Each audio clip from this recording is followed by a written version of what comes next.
Now let's get into your reading and see what's going on here. I'm going to start with the past because I think it's very pertinent to what's happening in the present and your opportunities in the future. So for the past, you received the Page of Cups and the Seven of Swords. Let's talk about the Seven of Swords first. Someone is stealing from you or doing something underhandedly behind your back. Some type of secrets maybe are going on in the backdrop.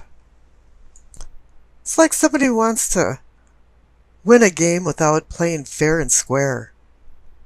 They would rather do underhanded things to win instead of lose and have dignity from loss. But you're diplomatic enough and wise enough to outsmart the sly fox, but you haven't been acting like that in the past because you received the Page of Cups. And he's very immature in his actions and his emotions. And normally he's a little too busy being depressed from unrequited love or falling head over heels in love. Love is his aim and fantasies are his game. And the spiritual world is his plane. He's an idealist, a sentimentalist, and an unrealistic dreamer. And he's usually wearing rose-colored glasses and not seeing things for what they really are. And maybe somebody is stealing from you, but when I see the Seven of Swords, it's normally somebody stealing your emotions. They're the emotional vampire that's sucking you dry. And then again, the Page of Cups can bring news and messages. But sometimes he's more of a gossiper and has an overactive imagination about how he assimilates things. Now down in the base of your spine for sourcing and urgings, you receive the Star and Temperance. Two major arcana cards. The Star is about hope and healing. Whatever happened with the Seven of Swords, and you overlooking things because you're a little too busy with your emotions with the Page of Cups, has made you now want to go into a healing mode. I think the Temperance has woke you up a little bit, and now you're looking at reality. And you're starting to moderate, where the Page of Cups was going off the chart. And the Star is more of the grounding force here. It's having you find your position in your little microcosm and on the earth. And the Star also has you find your position relative to the celestial stars that are constant and fixed. This is a time for you to review where you've been, what you're doing right now, and where you want to go, and what's your purpose in life, and what will make you happy. And this is reinforced by the pelvic and sacrum for awakening and arousing. Receive the Two of Pentacles. Any two is a decision card. Balance, partnership. It's time to make some decisions, and you're juggling these decisions around, and it's time not to drop the ball while you're juggling. But the clarification card is the Eight of Wands. The card of sudden change, or maybe it's just sudden decision. But the Eight of Wands can also be a message or some type of news. And that can be connected to the Page of Cups too. So it seems like you've been juggling some ideas around and you haven't been quite sure of what to do, but maybe the universe is making the decision for you, and very quickly. Now up above in your solar plexus, you receive the Ten of Pentacles, the card of contentment and satisfaction. It's usually considered the retirement card where you have the luxury of comforts, but not all of us are in retirement age, and it just says you are content and satisfied. You might not have all the luxuries, but you have enough that make you comfortable. And the clarification card is the Six of Wands. It's saying that you were a victor in some type of contest or competition, and you're doing your honor lap where you're being recognized for your accomplishments. But gravity always pushes you back down to earth, and it's time for you to humble yourself and go back to your regularly scheduled program. It's time to take on more responsibilities, because the center card for the heart of the matter is the King of Swords. He makes rules and regulations, verbal and written, for civility. He makes structure and organization. All of a sudden, you're taking control of your life.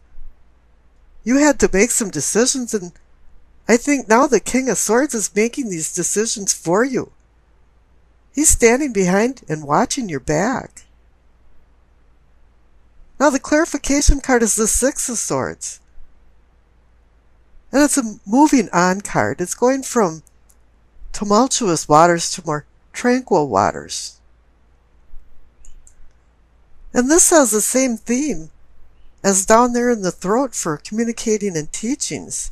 Receive the Chariot. He's about moving forward. The whole card is about motion. And it's also about self-control. The Chariot card has the military guise to it to remind you that it's about discipline and regulating your willpower. He wants you to be victorious and by overcoming your oppositions. It really is about opposing forces. The Hanson Roberts card really hit it on the nail when they put the yin and yang symbol on the front of his chariot. So it wants to remind you to have self-control versus lack of control. Don't get drawn into the Dr. Jekyll and Mr. Hyde syndrome, because all it's going to do is hinder your progress. But I don't know if that's the problem here, because the clarification card is the Nine of Cups, the wish card. And it's been coming up so often, and it's made me want to say, curiosity killed the cat, and everybody forgets the second line, and satisfaction brought him back. And the Nine of Cups is about satisfaction, contentment, happiness. And this contentment is reinforced by the card up in the third eye for seeing and envisioning as the Empress.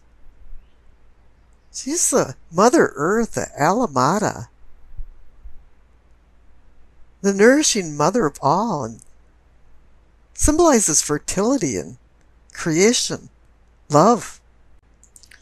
She's telling you to cultivate your conscious ideas and enjoy what the material world has to offer. But before you do that, you have to go with the clarification card of the Hermit.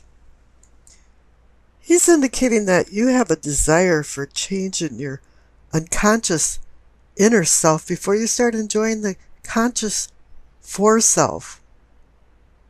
It's time for you to go on a soul journey of self-discovery. You're seeking guidance from his staff and wisdom from the light in his lamp for enlightenment. The funny thing is, at the end of your hermit journey, you realize that you knew the answers all along to the questions that you were asking. Now up above in the crown, you receive the Queen of Pentacles. She's about practical matters. She's a pragmatist. She's got a grip on reality. And this is good because the clarification card is justice. And when justice shows up in a spread, it normally means something's been out of balance. Now with the Queen's practical stature, she's the one that can put things back into balance and into equilibrium.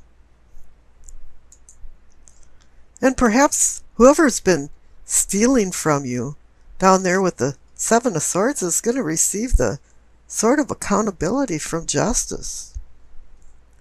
Now, justice can also be about legal matters, contracts, negotiations, agreements that typically are going your way.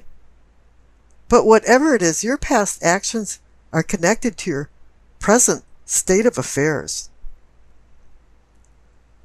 Now, we've discussed the past, so let's skip over to the future. And the main card is the Three of Wands. Yeah, Wands is fire energy for Aries. And now you've got your shit together. Things are working out well for you. Three of Wands is a card about movement. You've made some plans and now you're making these plans a reality. And the clarification card was the Hierophant. You might think that's a funny place for having somebody that represents traditional religious teachings or beliefs. But maybe now you understand the beliefs that you have.